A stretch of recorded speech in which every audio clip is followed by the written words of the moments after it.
ច្រកផ្លូវនាំចំនួនព្រំដែនកម្ពុជាថៃទៅកាន់ច្បាប់អន្តរជាតិកម្ពុជាចាប់ផ្ដើមហើយមិនថយក្រោយទេនៅថ្ងៃទី10ខែមិថុនាឆ្នាំ2025ម្សិលមិញនេះរដ្ឋាភិបាលកម្ពុជាបានប្រកាសជាផ្លូវការពីសមាជិកភាពគណៈកម្មការរៀបចំឯកសារវិវាទព្រំដែនកម្ពុជាថៃដើម្បីដំណើរការប្តឹងជាផ្លូវការទៅកាន់តុលាការអន្តរជាតិ ICJ នៅទីក្រុងឡាអេប្រទេសហូឡង់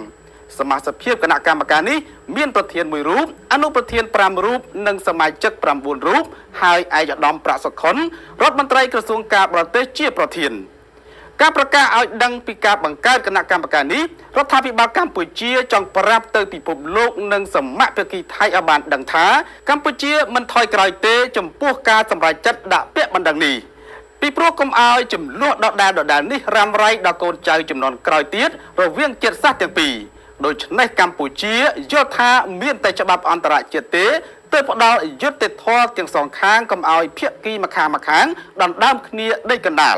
សូមបញ្ជាក់ថាគណៈកម្មការនេះមានភារកិច្ចនិងពិនិត្យសម្រាប់ជ្រើសរើសមេធាវីអន្តរជាតិដើម្បីការពារក្តីទៅតុលាការអន្តរជាតិ ICJ និងពិនិត្យសម្រាប់លើឯកសារដែលបានចងក្រងដោយក្រុមការងារសម្រាប់បញ្ជូនទៅតុលាការដើម្បីដំណើរការតាមនីតិវិធីច្បាប់ប៉ុន្តែយ៉ាងណាក៏ដោយជំហររបស់រដ្ឋាភិបាលកម្ពុជាបញ្ជាក់រួចហើយថាទោះបីដំណើរការផ្លូវច្បាប់អន្តរជាតិបានជាប្តឹងជាផ្លូវការក៏ដោយតែយន្តការចរចាទ្វេភាគីឬជំនួបប្រជុំ JBC ក៏នៅតែបន្តដដែល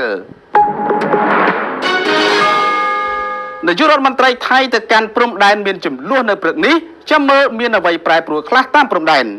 បើតាមសារព័ត៌មានពីថៃនៅម៉ោង11ថ្ងៃទី11ខែមិថុនាឆ្នាំ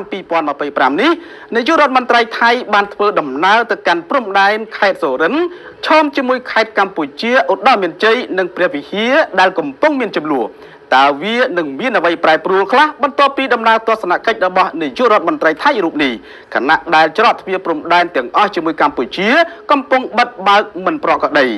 បើតាមអ្នកនាំពាក្យទីស្តីការគណៈរដ្ឋមន្ត្រីថៃ